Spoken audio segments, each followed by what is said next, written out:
30 times.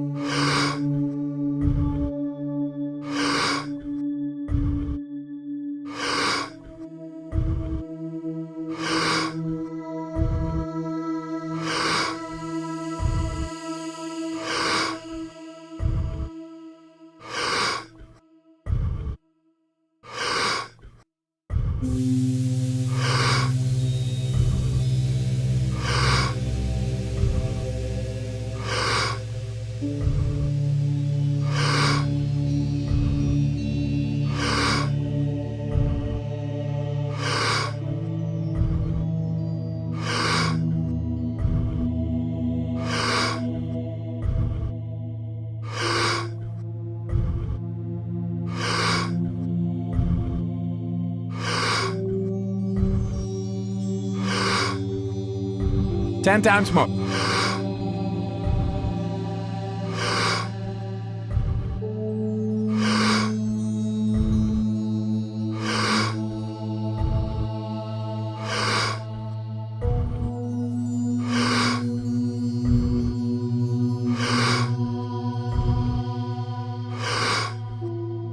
Two times more.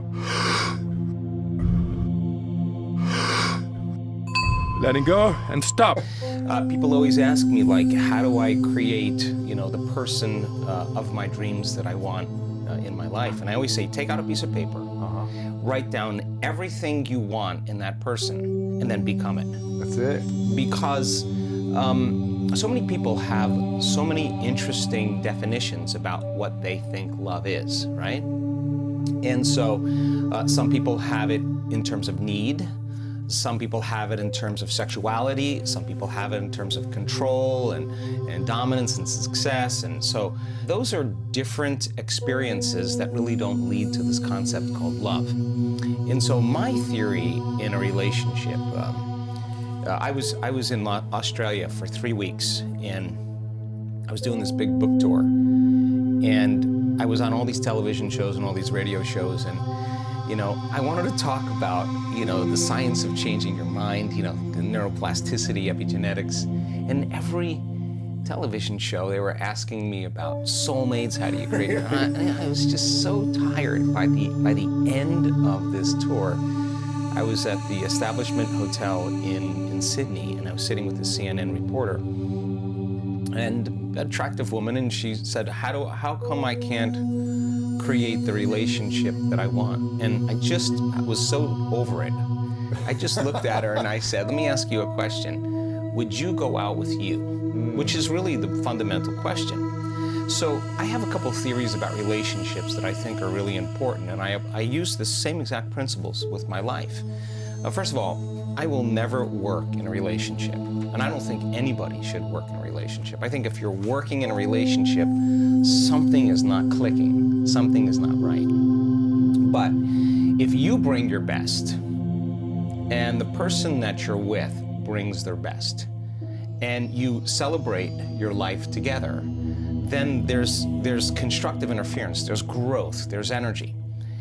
If you're not at your best and you show up, more than likely you're going to pick someone or something apart, and it's better that you remove yourself for a period of time and get back into your heart and present yourself at your best. And so if you're not there and you need a mirror or a reflection, then it's good to ask, am I missing something? Am I not seeing myself in some way? And then there's a healthy conversation when you invite it.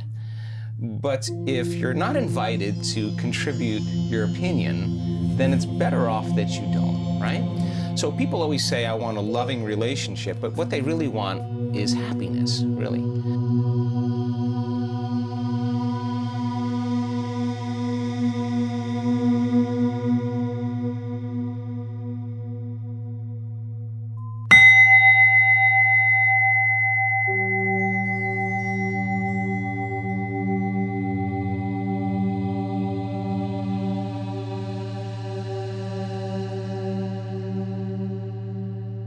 Thirty times.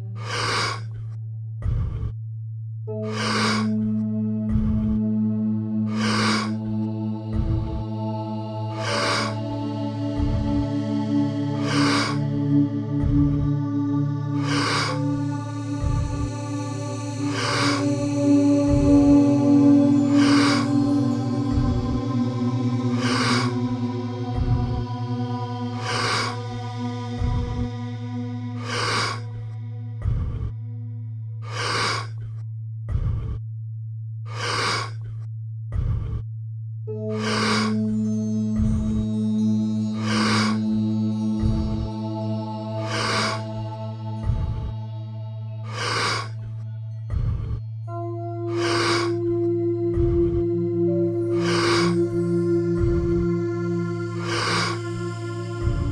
times more.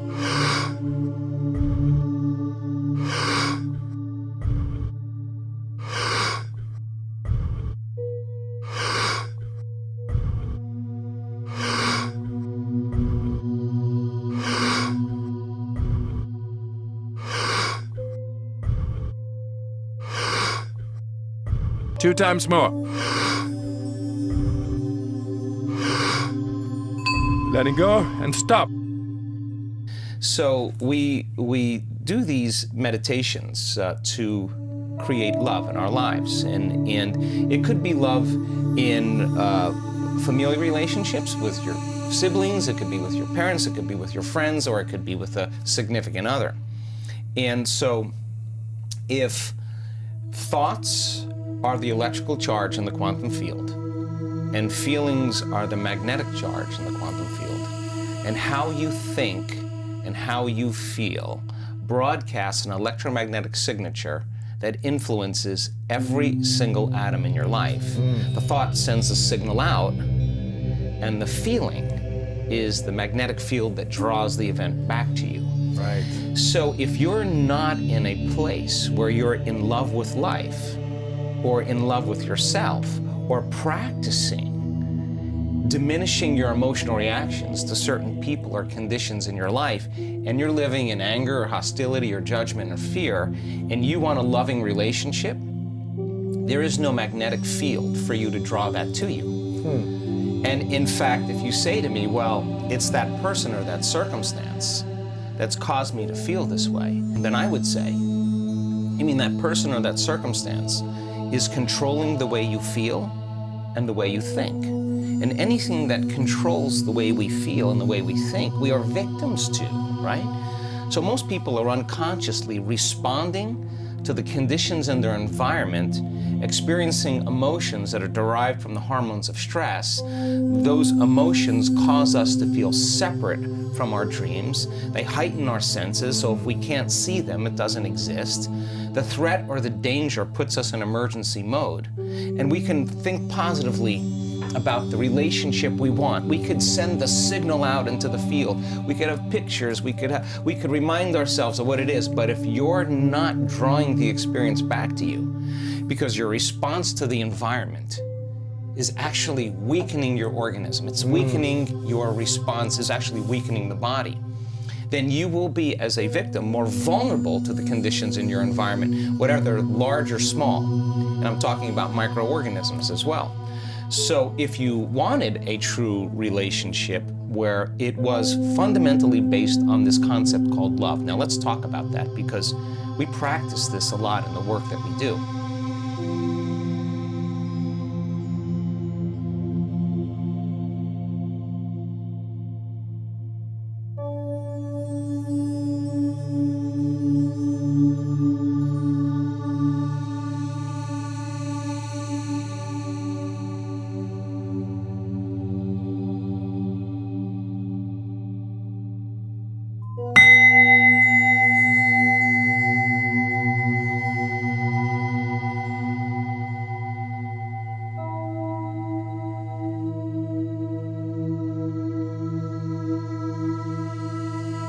Thirty times.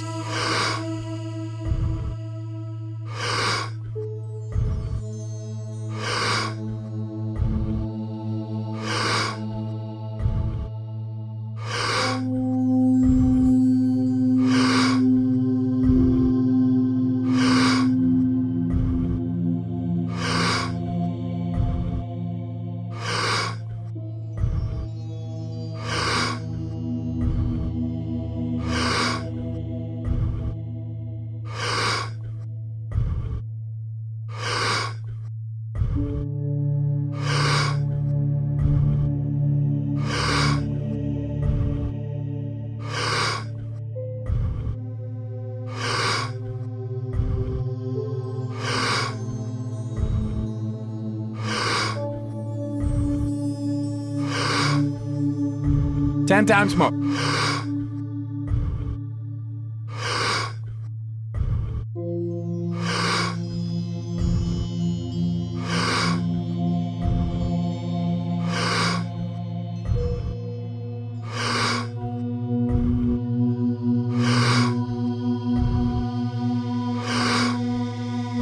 Two times more. Letting go and stop. If you could truly begin to practice trading those survival emotions every day for elevated emotions, and you practiced opening your heart, it's a skill that has to take place where you move out of survival.